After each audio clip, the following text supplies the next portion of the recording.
He's one of the best-known people on the planet, a spiritual leader. Many problem is our own creation. We forget oneness of humanity.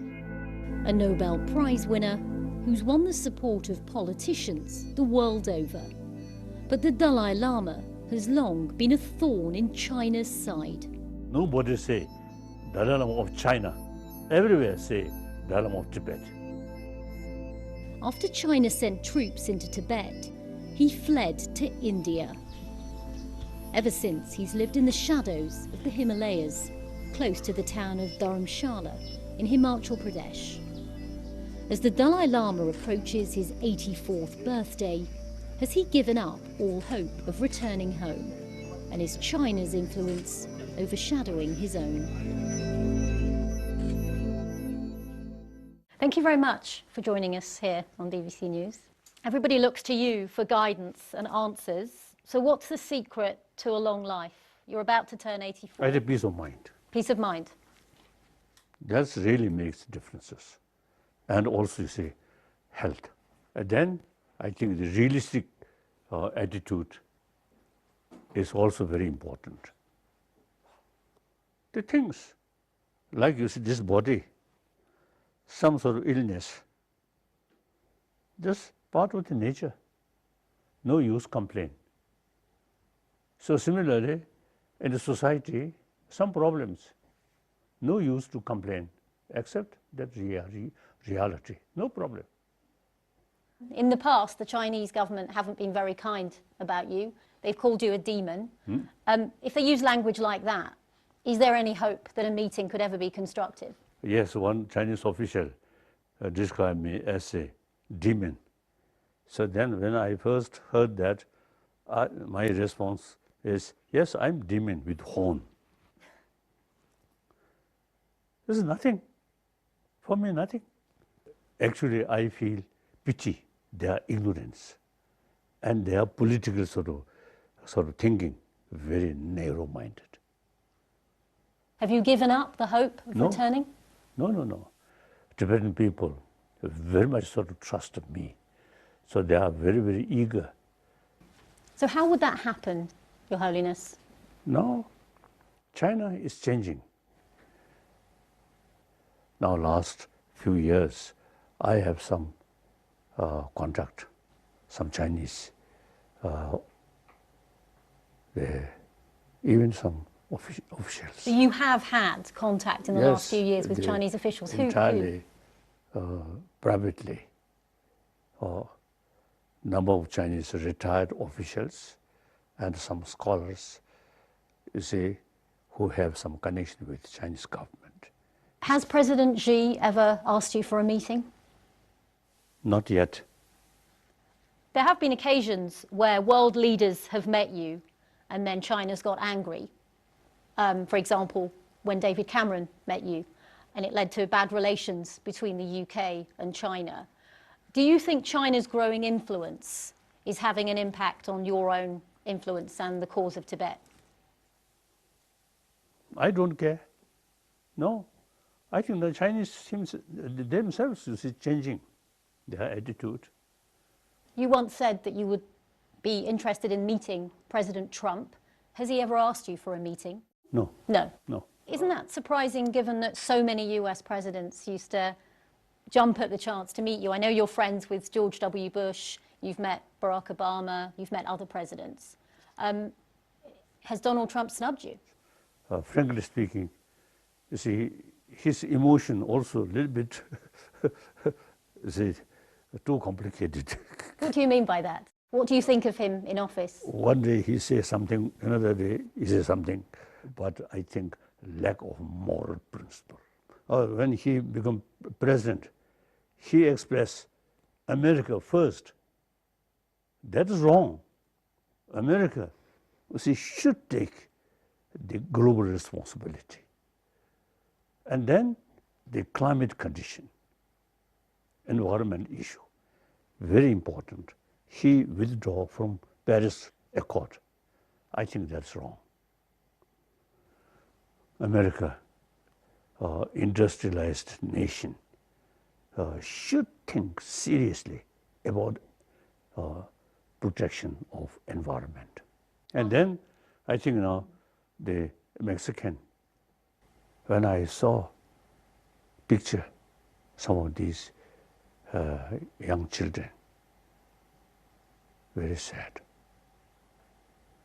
So America, as a leading nation of free country, I think should carry some compassion, moral principle. I feel. And you don't think President Trump Seems to be lacking. One thing that is difficult to sort out at the moment, Your Holiness, is the situation with Brexit back in the UK. The two sides just cannot come to any agreement. I don't know detail, but overall, I am one admirer of spirit of European Union. So you're anti-Brexit then? I feel after Second World War,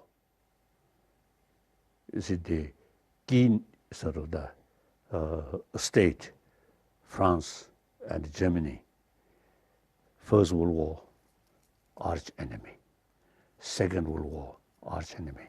I feel because the European Union developed, so at least those member states last few decades peaceful. If European Union not developed, then last few decades, I think some fight within the member state. I'm outsider, but I feel better remain in the Union. The campaign to leave the European Union used one of your quotes in their posters. It said, the goal should be that migrants return and help rebuild their countries. You have to be practical. It's impossible for everyone to come. And that was used in a poster by the Leave campaign. What did you make of that? When you see number of people from Africa go to Europe, at that time you say, I express Europe for Europeans. The European country should take these refugees and give them education and training, and then aiming is return to their own land with certain skill. And then European countries also have the moral responsibility to rebuild their own country. European people, so better keep Europe for Europeans. But meantime, take these refugees and help maximum way. And the aim is to rebuild their own area, their own country. I feel that. Some people say in the spirit of immigration, saying something like Europe for Europeans isn't a welcoming statement to make in this current era, where there's so many, 70 million people displaced at the moment in the world. Now, refugee problem, really sad thing. Many people leave their own country, and most of these poor people now in Middle East, really very sad. And Yemen, and Syria, Afghanistan. I think we human beings, I think a lot of suffering, essentially our own creation. And if these people from Afghanistan or the Middle East want to stay in Europe, shouldn't they be allowed to? Limited number, okay. But whole Europe eventually become Muslim country, impossible. Or African country, also impossible. There's nothing wrong with that, is there? I mean, you're a refugee yourself. They themselves, I think, better to their own land, climatically. Much better. Europe too cold. My parents moved from India to the UK. That's now their home. That's okay too, isn't it? if Indians or anyone else wants to live in Europe? I think England, the small island, 90% become Indian. Then I don't know. Your Holiness, a lot of people blame politicians for these divisions. Do you? We can't blame the individual politicians. They also come from a society. Talks only material value and power, money. So these individuals come from that kind of society, and we can't blame. These individuals cannot change. Even the United Nations cannot change. So basic education system should think more seriously how to educate people more, more complete form, material value and human value. As one person totally committed promotion of religious harmony. So we must respect different religious tradition. We should make distinction, faith and respect. Faith, your own tradition. I'm Buddhist. My faith towards Buddhism. But I equally respect all these major religious traditions. A lot of people around the world look to you for spiritual guidance and leadership. They also want to know what happens with your succession. That's not my business, not my concern. I think as early as 1969, one of my formal statement, official statement, I mentioned I'm not much concerned about Dalai Lama institution. So future of Dalai Lama institution is up to Tibetan people. They will decide. Are you saying that you're going to be the last Dalai Lama? Okay, no problem. So long, students who study and practice their Buddha Dharma will remain. And China also wants to pick its own successor to you. Yes, you see, it seems now China more concerned about 15th Dalai Lama than me. That's extra burden. So if you don't find a successor, China could just step in and replace you with someone of their choice.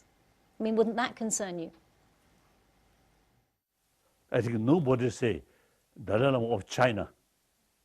All everywhere say Dalai Lama of Tibet.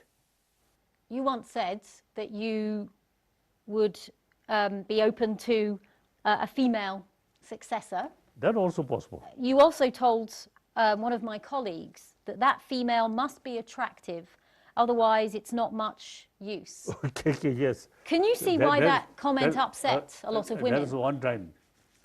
If female Dalai Lama comes, and it should be more attractive. If female Dalai Lama, that people, I think, prefer not see that face. Can you see why a lot of women, though, found that quite offensive when you said it? So one Indian, you see, because of some complaint about my that my expression. But okay, I think they themselves, I think if there's opportunity to ask whether they spend some money for makeup, I think they must do something. A lot of women would say that's objectifying women, and it's about who you are inside, isn't it? Yes, I think both. Real beauty is inner beauty. That's true. But we human beings, I think the appearance is also important. And so do you believe that women now in today's society should be treated equally when it comes to opportunities and also pay? Because women get paid a lot less than men, for example, for doing the same job. It should be equal. Should be equal. I think Buddha, as a Buddhist, Buddha firstly totally reject caste system. Then also you see Buddha treated equally male and female. A lot of people say this world today is far less tolerant than it used to be. Yes. What would you say to people who are looking for answers? Many problem is our own creation. You see, we forget oneness of humanity. One world forget. Just small, my country, my religious faith. Too much emphasis that. Good. Thank you. Thank you very much for your time, Thank Your you. Holiness.